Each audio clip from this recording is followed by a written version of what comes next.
All right, welcome to the wrap up. So 3-2 today, not terribly exciting, but we will take it.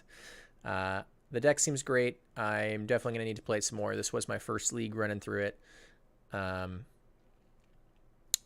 it's definitely powerful. It can go way over the top, and it's something I want to mess around with a little bit more.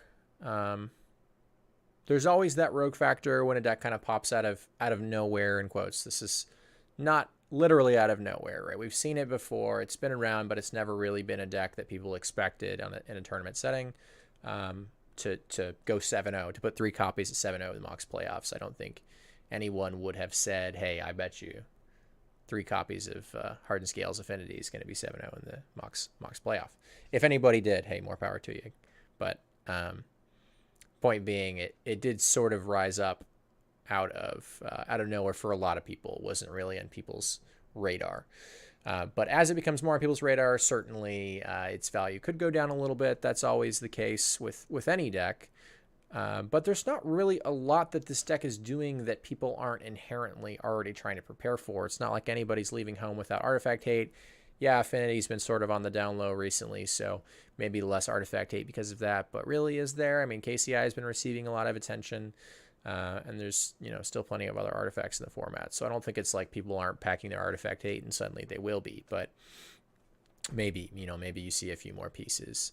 But we do have all these welding jars that, honestly, in our league, we weren't really able to use very much. I mean, there wasn't really many people trying to just actually kill our things. But it's still fine as just a 0 to eat with Ravager, to abuse with Opal, stuff like that. I don't think Ornithopter or Memnite would be better in this particular deck over just having something like Welding Jar. And you do want to be able to support that Opal. So I think it makes a lot of sense to have the 3 Welding Jars, even if they are a little bit of a weak point. Maybe there's something we find that's a little better later. Maybe you play some number of Bobble. I don't know. I doubt it, but it's something to consider, I guess, that I think it's a little bit of a weak point. I personally didn't get to really abuse the Thrones and the animation module today, but I think they make a lot of sense for the deck, and they can do some pretty gross things. I think it just never really lined up. Maybe I wasn't looking for it a lot. We sided them out a lot as well. Maybe a mistake. I think our matchups that we got paired against called for it for the most part, but maybe not. Maybe I'm siding them out a little too frequently.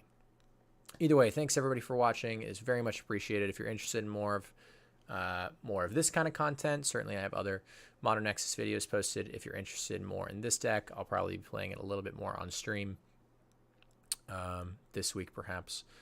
Maybe next. We'll see. Whatever comes up. But either way, thanks again for watching. Hope you have a wonderful rest of your day, and I'll see you next time.